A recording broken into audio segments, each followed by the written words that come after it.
Imagine your brain is like this massive high-tech scrapyard. Right, a really busy one. Exactly. Normally, it takes these rusted-out parts, melts them down in vats of acid, and, builds shiny new equipment. But if the workers go on strike, that scrap just piles up. Yeah. And that is exactly what we're getting into today.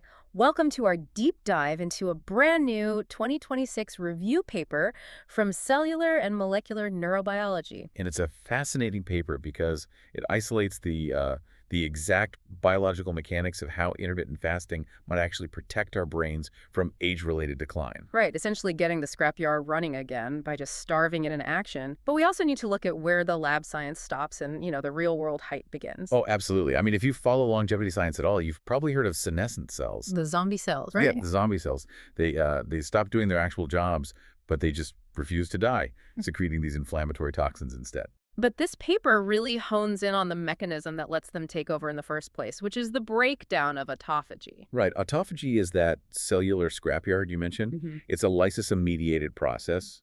Basically, the cell uses microscopic acid vats to degrade damaged proteins. So it's literally dissolving old organelles to keep the environment perfectly balanced. Exactly. But the problem is, as we get older, the system severely degrades. So the scrap just sits there, taking up space. Well, worse than just taking up space, honestly. Yes. Without a stable rate of autophagy clearing out the debris, you get this massive buildup of toxic proteins. Oh, wow. Yeah, the brain loses its vigor, and it sets the perfect environment for neurodegenerative diseases to take root. Which brings us to the core question here. If aging breaks our natural recycling system, is there a way to, manually reboot it? And this is where skipping meals comes in. Right, because how does simply not eating flip that biological switch? It all comes down to how your cells sense energy.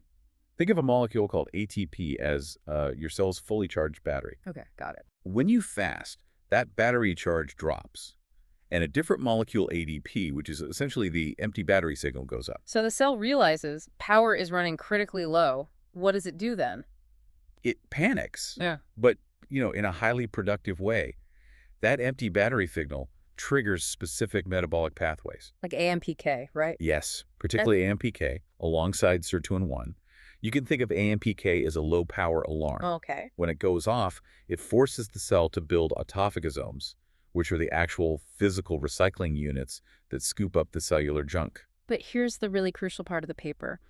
Fasting simultaneously inhibits something called mTOR. Yes, exactly. Wait, so mTOR is normally stopping this cleanup process. It's like a strict boss constantly yelling, keep building, produce, don't stop to clean. That is a perfect way to visualize it. And fasting puts that boss on mute so the AMPK janitors can finally get to work. Right, because when the cell realizes it's starving, it stops building new things. It starts breaking down the old damaged junk inside just to burn it for emergency fuel. So by manipulating your food intake, you're tricking the brain's metabolism into this highly neuroprotective state. Exactly. But look, if the biochemical hack is just, lower the battery to trigger the alarm, why isn't there a universal fasting prescription? Should you and I just be skipping breakfast tomorrow? Well, no, not necessarily. Right. The research highlights some pretty severe caveats. Right. For one, biological responses vary incredibly from person to person. What works perfectly for one metabolism might dangerously stress another. And the scientific literature is completely uncertain on the ideal duration. Oh, there. absolutely. Are you supposed to fast for 12 hours? 16?